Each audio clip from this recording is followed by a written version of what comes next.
Hi, I'm Ariam, and this is my vlog for week 1 of Orilium. So if you don't know, Orilium is a readathon where you have characters who go to a magical university. Well, you're supposed to have one, but I have 3. But your characters go to a magical university and they pick a degree, and basically they have to take classes for that degree, and the classes are the reading prompts. So this started on April 1st. It is now April 3rd. Let's talk about what I've read so far. So for my character Rafaela, who's learning to be a star whisperer, the first prompt I started was Art of Illusion. And the prompt for this, the first class I started was Art of Illusion, and the prompt for this is unusual formatting. So I chose Superwoman, 6 Scientists Who Changed the World by Lori Lather. So this is unusual formatting because instead of being straight prose, it's little biographies of each woman. So I got to just under halfway through this book. I read 2 biographies so far, and I started the 3rd. So I have like 3.5 left. So just under halfway makes sense. And it's interesting. So the first biography I didn't really like. Like, the woman they talked about was a shark scientist, which would be the coolest thing in the world. But I didn't find that biography that interesting. The second biography I read, I found much more interesting. And if this book had been written by multiple authors, I even went back to check if it is written by multiple authors, because it felt, honestly, like the first biography and the second biography were written by 2 different people. That's how big the difference in my interest was between them. And yeah, so I don't know exactly what went on there. The first one, there was also something that was like, I don't know enough about submarines to know if that's right, but that doesn't sound quite right. So I definitely really liked the second biography. I thought it was very interesting. And now I'm on to the 3rd biography, which is, of course, well, not of course, but it's about Katherine Johnson from Hidden Figures, which, by the way, I DNF'd that book so quick. It was written, I don't know why the font was so tiny and annoying, and why it was so boring. It starts off really boring, or at least that's just me, because I do not understand math, and it just starts off with a bunch of math facts. But I'm liking Katherine's biography. I'm liking it less than the one that was before it, mainly because they insist on calling Black people people of color, and it's so frustrating. Like, when they're talking about slavery, they're like, people of color were in slavery. No, it wasn't people of color. It was Black people specifically. In fact, some of those people of color were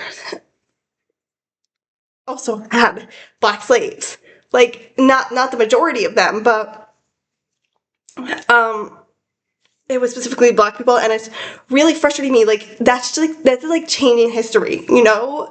Or obviously you can't actually change history, but it's representing history non-correctly. So that's really frustrating me, and it's a mar on Katherine Johnson's biography for me in this book.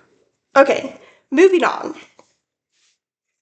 I then read Batman number 489 for Miriam for her conjuration class, where I changed the prompt. The prompt was something else that I just knew that wouldn't work for me.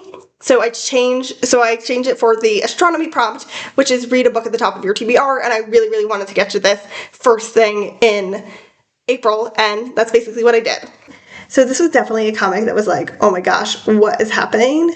But in a good way, like, wow, everything is really just, you don't know if everything is going to go well, and even if it ends up going well, it's still leading up to bad stuff. So, and I prefer the art a lot more than to the one I just read before this.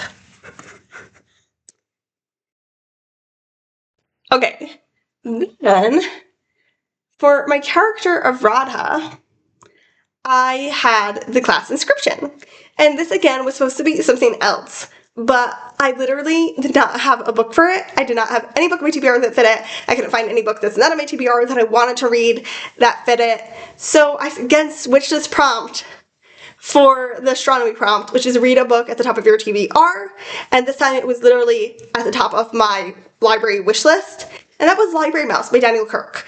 Now, this book, I literally, like, last week, I was in my reading disorders class, and they showed us an example of a kid with dyslexia reading what they said was the first page. It turned out to be the second page in this book, and I thought it was, like, so amazing. It sounded so cute. I wanted to read it immediately. And I didn't like it. Like, this is a series of picture books. I thought it was going to be awesome. I was going to love it, and I didn't. Now, there are two main reasons for that. One, remember how I said that first page wasn't the first page? It would have been an awesome first page. But they just added, like, some detail in general throughout the book that didn't need to be there. It would have been better with sparser language. However, that isn't the thing that really made me dislike it. That would have just been, like, okay if it were for the second reason. And the second reason was I hated the illustrations. They were very rigid. The expressions on people's and the mouse's face didn't feel like real expressions. The lighting, I don't know exactly what it was about the lighting, but the lighting felt all messed up. So, unfortunately, I really did not like the book because of that. I really did enjoy the concept of this mouse living in the library and writing tiny books, but the execution, specifically the illustrations, I hated. Okay, then I read one more book, and that is Back to Rafaela. Started with her, ended with her for now, for actually astronomy. I read Baba Ve'ola Ganuz, which is actually on my top physical shelf. So, what is this about? So this is basically a comic in a series of comics that don't actually need to be read in order, which are based on different midrashim. So this one is based on a specific midrash about a hidden light, and they end up going to find the light, and there are different midrashim also mixed in, one of which I really, really enjoyed. And I also really enjoyed how they did the midrash it was based on. But there were also things in this that unfortunately I did not love. The main thing was, again, the illustrations. Reading this book and also looking back at other older comics that I have of him and the series, I felt that there was something rushed, uncompleted about the illustrations, like he was rushing to a deadline and didn't have time to really refine them. And I could definitely feel it as I read it. Like, you see this cover, this feels refined and done. But let me find an example, because some of them are fine. But, like, let's say this page, it just feels kind of like it's not all the way done. It could have been this, like, he didn't quite complete it. So that was frustrating. There was also, like, a moral here at the end that, in my opinion, was a bit too obvious. I really do not like books with morals. I did enjoy, there was a character in here that I haven't seen before. He was basically a self-insert of the author, but I thought it was really fun to have him along. I'm gonna tell you the truth. If self-inserts of the author are not the main character, I like author self-inserts. But that is so far all the books that I have read, which are a very tiny portion of what I actually need to read, especially if you look at page count. Because these books that I've completed so far have all been beneath 100 pages. And I have quite a few books that are over 400 pages. Then I finished yesterday. I did end up finishing Superwoman, Six Woman Scientist. And the thing is, first of all, I really still enjoyed reading it just because this is a topic I really love reading about. However, I do not think it was the best written book. So it was really making me think about the format of writing a biography, because obviously these are very short biographies, but they all start off, or specifically a short biography, I would say, and they all start off reading being like, oh, and this is the cool thing this woman scientist has done. And I understand that. I do understand why it's written that way. However, and look, this just might be the author. It might just be the author, and other authors could have pulled it off better, but I found that the fact that she had not written it chronologically made it a mess. Like, all of a sudden, she'll be saying, and then this scientist was in this college, and then she'll say a few sentences later, and she graduated from this college, and either you won't get an answer at all, or with this author, she did give you answers, but it would come like at the very end. It would be like, oh, actually, she went to this college and she got her 1 degree there, and then she went to this college and she got this degree there. And it's like, but it's a confused mess in the middle. And overall, I did feel that I understood the scientist's story, so it isn't such a huge deal. But I personally would rather prefer it be chronological, even if we're not starting off with the coolest thing. But yeah, I still really liked it. And I would recommend it to people who are interested in hearing about women scientists. Then I read Beach Read. So for this, I read for Miriam, which actually means that reading Batman 489 and reading this, she's only 4 books on her to-read list on her classes. She's only 4 classes she needs to take. So this means that she's halfway through, which is about the only good thing I can say about this book. So, it's April 4th, and I have a few updates for you. So the subject was restoration, and the class was adorative restoration, and the prompt was to look at, basically people posted lists of 5 5-star books, and someone posted a list that had Beach Read in it. I don't know what else it had there. I just saw Beach Read. I was like, great, I just took that out of the library.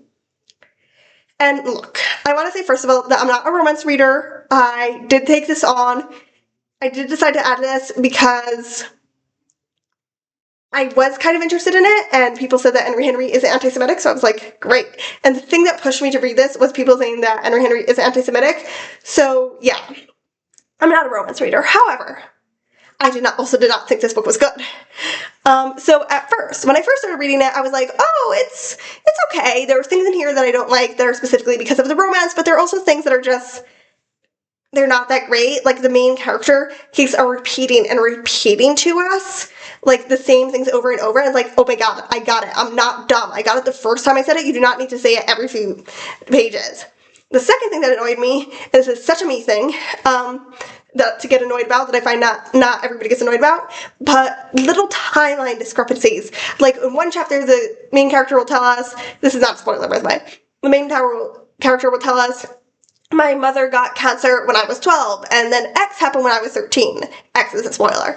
And then a few chapters later, she'll be like, in the first chapter, she'll be like, my mother got cancer when I was 12, and X happened before she got cancer. And then a few chapters later, she'll be like, X happened when I was 13. You're like, wait, what? So basically, it needed some editing in that regards. But all of that, for most of the book, I was just, okay, it's okay. And I don't know at what point, maybe around page 280 or whatever, I was just so over the main character. And by over her, I mean, I was so annoyed at her. And listen, personally, I read a lot of unlikable characters that I see people hating on, and I've yet to look at the reviews for this. I really want to look at the reviews for this, but I know it's like a well-loved book, so I want to know how I, who am so okay with unlikable characters, don't like this character. And in my head, while I was thinking about it, one second, please. I was comparing her to Becky from Shopaholic, because Becky is an incredibly annoying character, okay? And look, that does sometimes annoy me while I'm reading the books, but I love the books. Shopaholic series, I just love the Shopaholic series. So I was wondering, why do I find Becky annoying and still like reading the book and like reading about her and like her? And I do not like January. So there are a few reasons January is the main character in this. One is the reason I didn't like January. And that is, January is so selfish, self-obsessed, self-pitying. Everything she does, everything that happens, she can only think about how it affects her. Okay, like, something massive happens to the love interest in this book, and all she can think about is how it affects her, to the point where she runs away crying because she feels so sorry for herself. And like, that one was the worst, but that like happens multiple times in the book. So I just could not stand her. And Becky isn't self-obsessed. Becky does a lot of selfish things, but she still obviously loves her, does things for other people. Like, she'll do stupid things because she's selfish, but she'll also do stupid things because she loves other people. And like, Becky's just kind of stupid. And I'm fine with that personally. Now, the other thing that I'm about to get to, that I think is the real main reason, is that this is a romance. And because January was so self-obsessed, I was not rooting for her to get together with the love interest, Gus. Like, I was actively like, Gus, you deserve better. Get away from her. Find someone else who's better from you. You've had this horrible life with these horrible people who don't care for you. Get away from January. She also does not actually care for you. All she cares about is herself. So when you have a romance and you're not only not rooting for the couple to get together, but you're rooting for them, for it not to happen, especially when you don't want it to happen because of the main character. Like, yeah. So yeah, I did not like this book. Like, was it the worst book I ever read? Did I hate it, despise it? No. But does this deserve 5 stars? No. Anyways, there are a few things more. I do want to start another book before I go to bed tonight. So this is not the last clip in this for this week, probably the second to last. Hey, it's the morning of April 5th, and I am 8% of the way through Winds of Change by Mercedes Lackey. So I'm just going to update you in this and end the vlog here because it is Sunday. So I'm just going to go and say that this is week 1 from Wednesday to Saturday. So Winds of Change is the second in the series, and I forgot to say, I was thinking about it before I started it, and I realized that this series is probably would be considered, if it were published nowadays and not in the 90s, it would probably be considered romantasy. Anyways, so this is Winds of Change, which is technically the second in trilogy, but it's also this trilogy is a series that follows quite a few other series. But so I can't really say much here, and I have a vlog going on about it, so maybe I'll update more exactly what's happening there.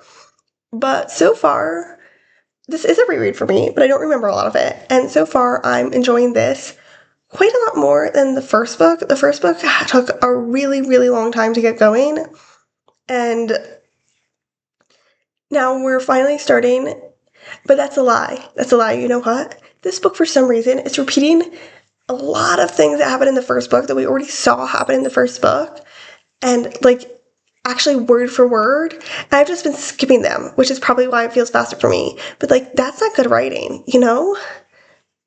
So I am enjoying it because I'm skipping those parts, but actually judging the book, that's not good writing.